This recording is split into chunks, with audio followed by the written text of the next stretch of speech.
In the Berman case, the evidence is really circumstantial. He was in he could be placed in Northern California, and he could be placed driving south near the Oregon border. He's not been physically placed in Los Angeles.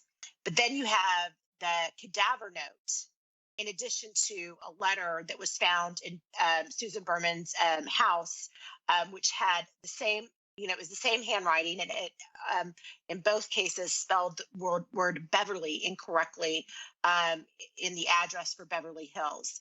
And the this all was really uncovered, not by prosecutors or investigators here in Los Angeles, but by the folks making an HBO documentary series about Mr. Durst called The Jinx. And so and that kind of breathed new life into this case after it had been cold for about 15 years. So I think that the evidence became stronger with the confession heard on a hot mic at the end of that documentary. So it's very fascinating. This case is all a lot of circumstantial evidence, though.